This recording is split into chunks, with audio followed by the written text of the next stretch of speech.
ফেরত যাওয়ার যে বিষয়গুলো, সেখানে খুব তাড়াতাড়ি যে শব্দটা আসে সেটা হলো সিকিউরিটির কথাটা, নিরাপত্তার কথাটা। এখন কথা হচ্ছে নিরাপত্তাটা কে দিবে? স্যার, আপনি জানেন সাম্প্রতিক সময়ে কিন্তু জাতিসংঘের মহাসচিব বাংলাদেশ সফর করেছেন এবং গতকাল কিন্তু তিনি ঢাকা ত্যাগ করেছেন 4 দিনের সফর শেষ করে। তিনি রোহিঙ্গা ক্যাম্প খুললেন এবং রোহিঙ্গাদের আশ্বাস দিয়েছেন, আপনি জানেন। তো আসলে তিনি কি বার্তা দিয়ে গেলেন, আপনি কি মনে করেন? আহ, ধন্যবাদ। কয়েকটা দিক আছে। একটা হলো যে সিকিউরিটি, কি বলা হয়, সেক্রেটারি জেনারেল আসার একটা সিম্বলিক ভ্যালু আছে, কোনো সন্দেহ নেই।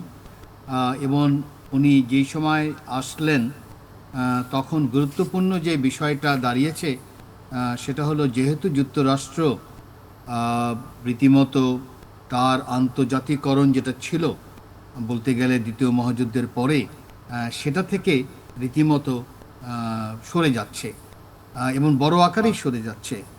সে ইতিমধ্যে ডব্লিউএইচও থেকে সরে গেছে, এমনকি হিউম্যান রাইটস কাউন্সিল থেকে সরে গেছে, এবং শোনা যাচ্ছে যে আরও কয়েকটা জাতিসংঘের যেগুলো বিভিন্ন যেই ইনস্টিটিউশনগুলো থাকে সেখান থেকেও সরে যাবে।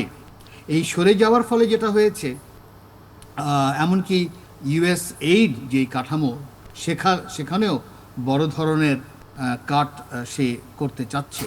এবং করার ফলে যেটা হয়েছে, সরাসরিভাবে বাংলাদেশে যে রোহিঙ্গারা আছেন তাদের উপর বড় একটা প্রেশার পড়েছে। কারণ যুক্তরাষ্ট্র বড় একটা ফান্ড দিত। আপাতত লাইফ সেভিং ফান্ডটা তারা জিয়ে রেখেছেন, অন্য ফান্ডগুলো দিবে না।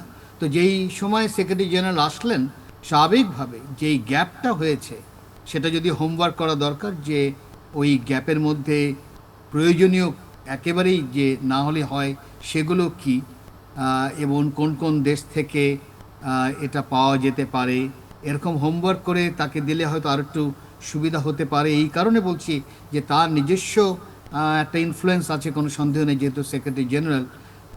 এবং তার অফিসও খোঁজ খবর নিয়ে অন্য দেশের সাথে কথা বলে হয়তো ওই গ্যাপটা পূরণ করতে পারে।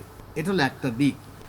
আরেকটা দিক যেটা হয়তো সবাই আশা করেছিল, যে তার উপস্থিতিতে আহ, রোহিঙ্গার সমাধান যেই বিষয়টা বা ফেরত যাওয়ার বিষয়, এটা সম্ভব না কোনোভাবেই সেক্রেটারি জেনারেল। কারণ জাতিসংঘ একটা আন্তঃরাষ্ট্রীয় কাঠামো, সেখানে সেক্রেটারি জেনারেল ওই ধরনের যদি কিছু করতে হয়, তাহলে বড় আকারেই 5টা যেই পার্মানেন্ট মেম্বার যারা সিকিউরিটি কাউন্সিল, তাদের কনসেন্ট থাকতে হবে এবং তাদের উদ্যোগ থাকতে হবে।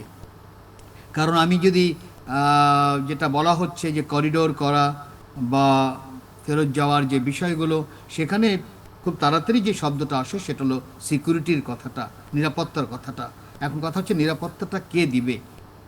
সেই সেই জায়গায় কোনোভাবেই ওই যে স্টেক হোল্ডার যারা আছে, বিভিন্ন রাষ্ট্র এবং এমনকি এই মিয়ানমারের, বাংলাদেশের আশেপাশে যেই রাষ্ট্রগুলো আছে, তাদেরকে বাদ দিয়ে কোনোভাবেই ওটা করা সম্ভব না। কারণ সেক্রেটারি জেনারেল সেই ধরনের ক্ষমতা নেই। এবং যেটা বললাম, যেহেতু আমেরিকাই পিছপা হয়ে যাচ্ছে, বর্তমানে যে নেগোসিয়েশন হচ্ছে সৌদি আরবিয়াতে ইউক্রেন যুদ্ধের থামানোর ব্যাপারে, তার আশেপাশেও জাতিসংঘ স্যার, আপনি নেই। আপনি বলছিলেন জাতিসংঘের মহাসচিব অ্যান্টনিও গুতেরেস আসার একটি গুরুত্ব রয়েছে এবং এই গুরুত্বের কারণেই কিন্তু যারা বাস্তুহারা রোহিঙ্গা রয়েছেন তারা কিন্তু স্বপ্ন দেখছেন যে তারা কিন্তু তাদের নিজ দেশে ফিরে যাবেন এবং ঈদ করবেন। এই বিষয়টা আপনি কিভাবে দেখছেন? আসলে উনি কতটা পারবেন বলে মনে করছেন? এবং পাশাপাশি কিন্তু আমাদের প্রধান উপদেষ্টাও কিন্তু সেখানে গিয়ে একই তাদের আশা দিয়েছেন। তো আপনি বিষয়টি কিভাবে দেখছেন স্যার? এটা কি সম্ভব না, কিনা? আমি একাডেমিক হিসাবে বলছি যেটা এটা সম্ভব না। সেক্রেটারি জেনারেলের কোনোভাবেই সম্ভব না। সেই ধরনের স্বপ্ন দেখানোটাও ঠিক না, ভুল স্বপ্ন। কারণ মনে রাখতে হবে, ক্ষমতা যারা রাখে তার মধ্যে যুক্তরাষ্ট্র কোনো সন্দেহ নেই এখনও বড় আকারে ক্ষমতা রাখে। তারপর আশেপাশে যেই দেশগুলো আছে, চীন এখানে বড় একটা প্লেয়ার। একই সাথে আমি মনে করি মিয়ানমারে ভারতের একটা বড় ভূমিকা আছে। তারপর জাপান আছে, আসিয়ান আছে। মানে এরা হলো প্লেয়ার। যদি নেগোসিয়েশন বা কূটনীতি যদি করতে হয় তাদের কনসেন্ট দরকার। জাতিসংঘ একেবারে শেষে আসতে পারে যদি সব ধরনের স্যার, আপনি বলছিলেন যে দেশগুলোর কথা বলছিলেন, এই দেশগুলোকে নিয়ে কি ভূ রাজনীতিতে কোনো প্রভাব পড়বে কিনা বাংলাদেশের উপরে? আমার মনে হয় এই বিষয়ে একটা যেটা দেখা যেতে পারে সেটা হলো যে নতুনত্ব আনা যায় কিনা।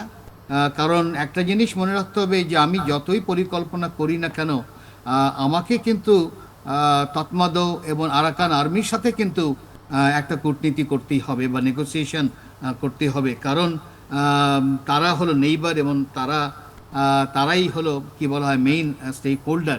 তাদের বাদ দিয়ে কিন্তু আমি কোনো কিছুই করতে পারবো না। মানে আন্তর্জাতিক কনফারেন্স করলেও তাদের আসতে হবে। এখন কখন তারা আসবে? তখনই আসবে যখন হোমওয়ার্কটা করা হয়ে গেছে।